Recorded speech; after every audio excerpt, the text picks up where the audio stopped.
What's up, everybody?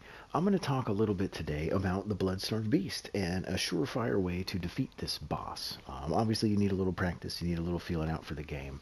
But the reason I'm making this is because lately I've been getting a few questions about this boss from a couple of different people. And the message is kind of the same, that this boss is impossible. You know, first-time players and stuff, we all felt that way. And I hear a lot of the same complaints. I don't have any more beast pellets. I don't have any more fire paper. I don't have any insight to summon Alfred. I don't have any antidotes. And I don't have any insight to summon another player. You don't need them. If you can't beat this boss, it's because you're new to the game, and that's the way it's supposed to be. You have to learn. It's not a matter of needing to farm and level up more. It's not that you're too weak. It's not that you need fire and paper to beat this boss, and that's what I'm going to show you. When I was first learning Bloodborne, my first playthrough, struggling through it, I didn't kill this boss. Alfred did. I was dying of poison. I didn't even see the boss die. I was just glad it was over. And since then, I've learned a tremendous amount from the Bloodborne community, which is what I'm going to pass along here. I would ask back then, how do I defeat the Bloodstarved Beast? And people would tell me, just go to the left. That's what they tell me. Just go to the left. Oh, just go to the left. Nothing will hit you. I was like, oh, okay. I would go to my left, and I would still get hit. And I was like, okay, they're trolling me. No, they're not. They just didn't explain it in a way that I understood. I feel like they should have explained it more, or could have. They should do whatever they want to do. So that's what we're going to talk about here. When we say to the left of Bloodstarved Beast, we actually mean the boss's left side. You see how the boss and I are facing different directions? My left is not her left. Her left is my right. You see that? So if we were facing the same way, my gun is in my left hand. That's the way I want to move when it comes to her. And that's what we're going to do here. This boss is very weak to fire paper, and most things in this game don't like beast pellets, but we're going to remove both of them. We're going to fight this boss 2 times. One time I'm going to go slow motion just to showcase what to the left looks like in all 3 phases. I'll quit out before she's dead. We'll reload with fire paper and a pellet and kick her butt. I have not leveled my character at all on purpose. This is the military veteran starting class. I haven't upgraded anything. This is the starting weapon. I haven't put any bloodstone shards. I haven't put any gems. You don't need it. You really don't need it. You gotta believe. You gotta believe. You may also notice I'm wearing the starting outfit still. That's because it does better poison resistance than the hunter garb. You can see in the middle column the red number. See? Everything turns blue because the hunter garb is better except poison resistance. So I'm choosing to keep that on to help a little bit. If you've already sold that, you don't have it anymore, don't worry about it. You don't need it. You need some kind of clothes to provide some kind of poison resistance, because in phase 3 she'll poison you just by standing around her. Couple of pointers. Bloodstarved Beast has 3 phases. The way I like to imagine it is her total health bar. If you look down at the bottom, you see the full health bar. I divide it into 3 equal parts. Once one part is gone, that's phase 2. You'll know because she'll do a roar. Once 2 equal parts are gone, you'll know because she'll do a bigger roar, and you'll be in the final phase. Phase 1, she slow walks around and does some swipes and shit. Fairly straightforward. Phase 2, she now runs after you and can introduce a combo or something like that. You'll know it when you see it here, or you already know it because you've suffered from it. Phase 3, she runs, she has combos, she adds some jumps, she has a poison explosion, and she does poison accumulation on you just by standing near her. So this is not a boss that you can run in and hit non-stop until you're out of stamina. You cannot run up to Bloodstarved Beast and just do this as much as you want. She will eat your face, and if it's phase 3, you'll probably get poisoned. I honestly think the least safe place, the most dangerous place to be, is right in front of this boss, hitting her in the face. And then if she attacks, you try to do that, she will reach further than you jump. This quick step is awesome, but it's not something you can rely on in every part of this game. So Bloodstarved Beast is very forward aggressive, which means we got to go by to her side or her back and hit her. You'll see what I mean in just a second. One last thing I want to mention for me personally, I don't like fighting her in the sides of the arena. It's a little claustrophobic for me with the pillars and these stupid pots. So I choose to not go over there. You do whatever you want. Okay, so first time we're here. No buffs of any kind, no weapon level upgrades, no character upgrades. We're just going to go to the left. I'm assuming if you're watching this, you're new to Bloodborne. I assume you're going to be locked on like so many of us were back in the day when we got into it. So here we go. This is what it means. To the left. She goes right on by. And see, I don't chase her over there. To the left. Now you notice after every exchange, I back away like I am now. That's a personal preference. You can do what you want. But I want to reset, I want her to reset and spin around, and I want her to start moving towards me. Lose the lock on when she jumps. So here we go. And see here, like let's say you don't want to punish her there. She's too close to the wall. You can go over here and steer her. You can go over here and steer her. So keep that in mind. You can parry that and move to her face and take a visceral. It's a pretty cool thing. And if you've got levels, you'll do way more damage. Keep in mind, I'm not upgraded at all, so we're not going to be doing super much damage. But realistically, saw cleaver, saw spear, threaded cane, axe. If you do to the left and you hit her with 2 R1s, you can win this fight and probably never get touched. If you have the axe and you want to do spin to win, go around her and do spin to win. If you want to whip her with the cane, whip her with the cane. This is the general idea. Punishing things that we feel safe. If you're unsure, if you think it's too late, don't run over there. But to the left, this is what it looks like. I'll do R1, L1 now, and back away, just like we've been. She's now moving towards me. Here we go. R1, L1. Back away.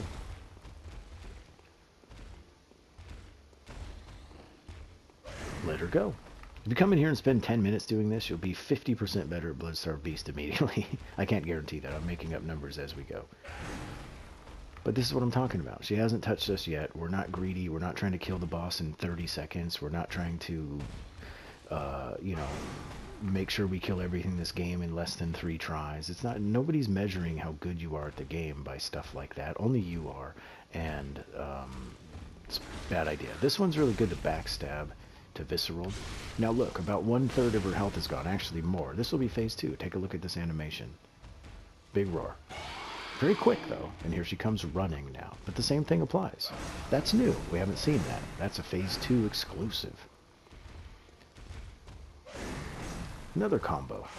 Same thing applies though. Pulling away after every exchange. That's a new jump. I don't even bother with that one.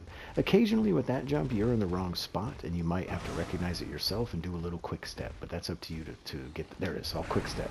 You see? Just depends. So it's a lot of things we haven't seen before. I'm just letting them play out so you can see. We've seen that. R1, L1. You can always get in position for backstabs if you'd like. Whoa, that's a big nasty. I'm going to jump back and create a little more distance. Pow! And visceral. Patience. Gotta have patience. I'm going to pull away and reset. I don't want to be too close to her when she turns around. She can jump. Pow!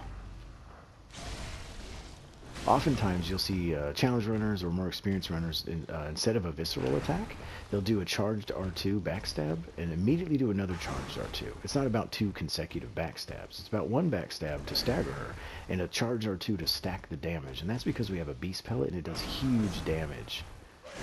R1, L1, and I'm going to back away. See, she turns around quick. That's why I do not want to stay there. That's why I choose to back away.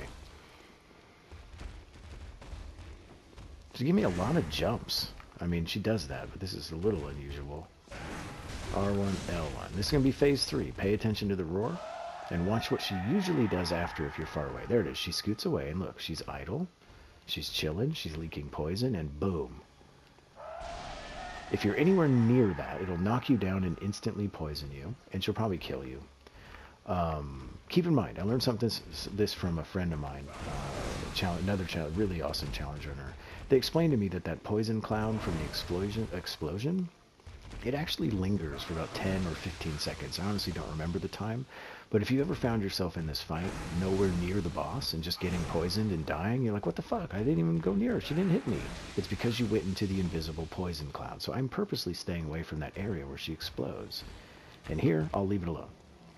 There's a few things you can do there. I honestly think the safest for first-time players is to do what I did, run away and stay away from that area for 10 or 15 seconds. Or once you get a little more comfortable with the timing and the distance and stuff like that, you can actually go backstab and visceral her. If you backstab her before the explosion goes off, you will cancel it. You can cancel it other ways as well, but I'll leave that out of this video. Backstab. Visceral. So if you've leveled at all, your weapon or yourself, you're going to be doing far more damage than I am. The fight would probably be over by now.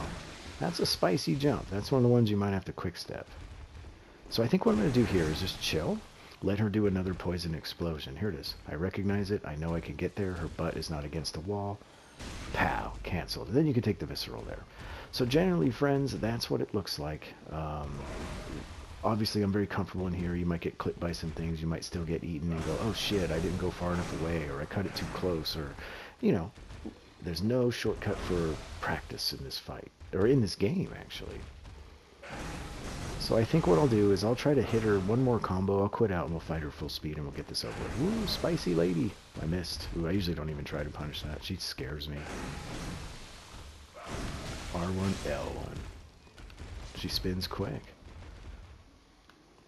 Another example. 1, 2, 3. Ooh, it didn't cancel it. In my experience, 3 gunshots will often cancel it. My point is, you could throw Molotovs at her there, but again, like I said, the safest thing that I would recommend to a new player, run away from it and stay out of the area for 15 seconds. If you're feeling confident, go backstab her out of it, but be aware, you don't have all the time in the world to get over there. And sometimes, and oftentimes, she puts her butt in a pillar or against a wall. You can't quite get back there to hit a backstab. So, my friends, that's what to the left looks like in practice for being locked on and things like that. Let's do it full speed. I won't do anything fancy. I won't do anything crazy. We'll do the same thing we did. We're just going to have buffs. And if I land a backstab, I will immediately do another charge or 2. And you'll see why we do that with the damage. Here we go. Watch. 1, no repositioning, just an immediate another charge R2. Look at that. She's almost in phase 2. 2 hits, man. Parry. What if I did charge R2 out of the parry instead of the visceral? Now she's in phase 2. Let her come to me. I'm not sure about that one. I'll leave it alone. Here we go. Backstab. Immediate charged R2. Reposition. Let her come to me. That's the jump. I don't like it. I did not have to quick step, so I'm feeling fine. Tempting. Locked on scares me with that. R1, L1. Parry. Charge R2, L1. That's phase 3. She's way past the threshold for phase 3. And don't be stressed if your beast pellet runs out. It's all good. Like I showed her in the first attempt. We don't even need it. Yeah, my beast pellet's gone. We don't even need it. Staying out of that area, not going near it. Now I don't have a pellet, so I think I'll do a visceral. There we'll go. Back away. I don't want to fight her in the corner. I told you all. Oh, I lost my lock on. Bear with me. Ooh, I don't want to go near the poison explosion either. She's scary. Here we go. We win. Pow. So there you go. I hope that makes a little more sense, having it explained and seeing a visual. I could have used something like this when I was first playing Bloodborne, and I guarantee you it was out there. I just didn't know where to look. So like I said, it's not a matter of you not being strong enough. You just don't have the experience, and you're probably being too greedy. We all did it. I don't mean that judgmentally. I used to stand in front of that boss and use all my stamina. I went back and farmed the wolves in this area for an eternity, and I was really strong, and I still couldn't beat her. That's what it looks like. Patience. To the left, a couple of hits. I recommend repositioning. Don't punish the things you're uncomfortable or unsure about. You don't need any of the stuff. Best of luck.